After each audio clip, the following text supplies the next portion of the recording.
We are 27 days away from the presidential election. Sarah Palin said today that we're, quote, at the halfway point in the election.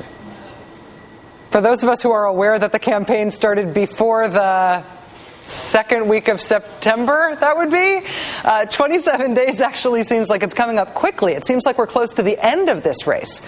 But at this point in the campaign, whether you see it as a long, leisurely, almost month of campaigning stretching out before us, or whether you see this as a sprint to the very near finish, in either case, you have to admit that you would rather be Barack Obama right now than John McCain.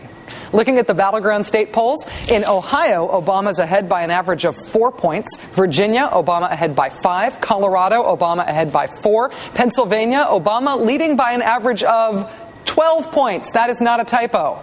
Remember when everyone thought Obama couldn't compete in Pennsylvania because Hillary Clinton won the primary there? Those were the days. The totally wrong days.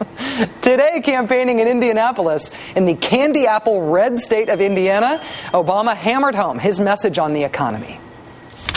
Last night's debate, John McCain and I each had the chance to make the case for change, to talk about what we would do differently from the last 8 years when it comes to lifting our middle class and growing our economy and restoring our prosperity. But all we heard from Senator McCain was more of the same Bush economics that led us into this mess in the first place. I can take 4 more weeks of John McCain's attacks, but the American people can't take 4 more years of John McCain's Bush policies. Obama's running mate, Senator Biden, delivered a second helping, stumping today in the swing state of Florida. He called the McCain campaign out on its strategy of implying that Obama hearts terrorists. The one they have chosen is to appeal to fear with the veiled question, who is the real Barack Obama? Ladies and gentlemen, to have a vice presidential candidate raise the most outrageous inferences, the ones that John McCain's campaign is condoning, is simply wrong. You can't call yourself a maverick when all you've ever been is a sidekick. Obama is forcing McCain to fight where he could not have expected to have to fight. In North Carolina, where no Democrat has won the state's electoral votes since 1976, the Washington Post reports this week that new voter registrations in North Carolina favored Democrats by a 6-to-1 ratio over Republicans. Obama prepared for this week's presidential debate in North Carolina's western mountains. In contrast, John McCain hasn't visited the state in 6 months. And even though this time last year no one thought North Carolina was up for grabs in this election, new polls out today are at best a mixed message.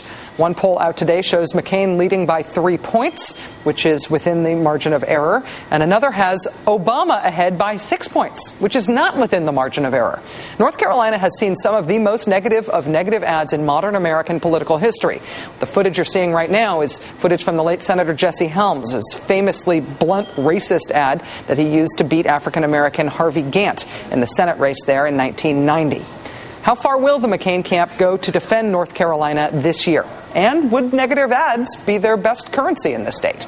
Joining us now is North Carolina's Democratic Governor, Mike Easley. Governor, it's great to have you on the show. Thank you so much for taking time to join us. Thank you, Rachel. Good to be with you.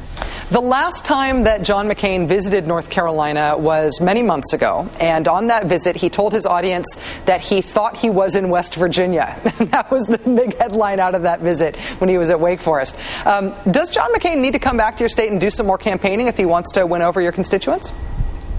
Well, I hope he doesn't come back, but if he wants to, he's got a lot of work to do here. I think that you've seen Barack Obama not only with a massive registration drive and people registering to vote for the first time ever. But he's even moving out into the rural areas. You mentioned he was in the mountains. He was in the mountains for 3 days, and he did a lot of events there. Michelle was down east, which is also rural.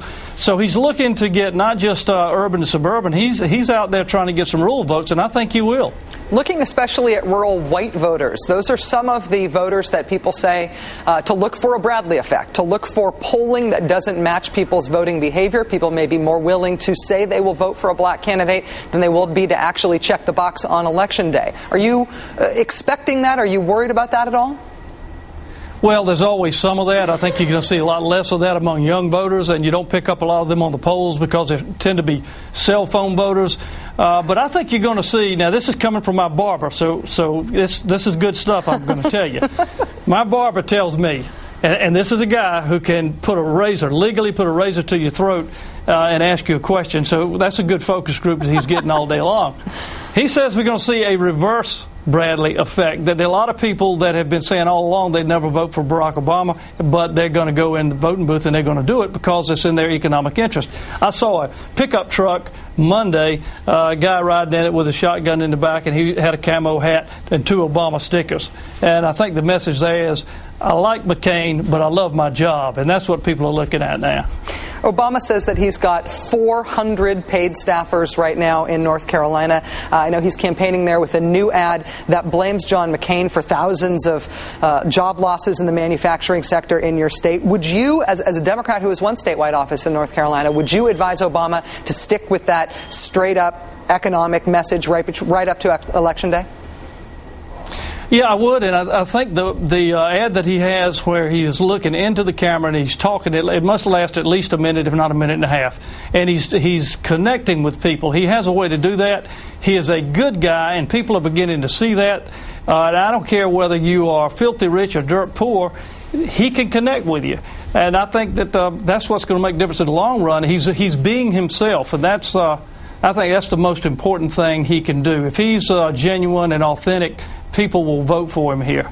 Let me ask you a question that I know is going to probably be a sensitive one because it's a difficult topic to talk about in American politics, especially in states where the margin of victory in this election may well depend on the turnout in the black community.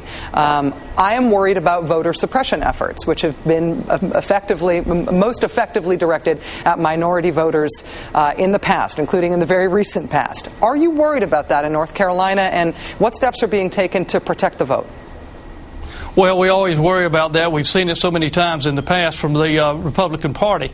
Before I was a governor, I was Attorney General, and we had a pretty sophisticated way to deal with voters and make sure they understood. I remember walking poll to poll at one point, letting people know that they could vote and deal with the voter suppression. The campaign itself, the Obama campaign itself, as well as our party-coordinated campaign, as well as our state officials who have a responsibility and a constitutional duty to see that everybody gets a chance to vote, all coming together to make sure that, and hopefully we get some help from the Republican Party as well, to make sure that everybody who wants to vote gets to vote, everybody who's properly registered gets to vote. This is something that does occur. It's not a myth.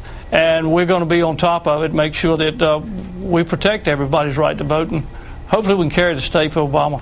Governor Mike Easley of North Carolina, thank you very much for your time tonight, sir. Thanks, Rachel. I appreciate it.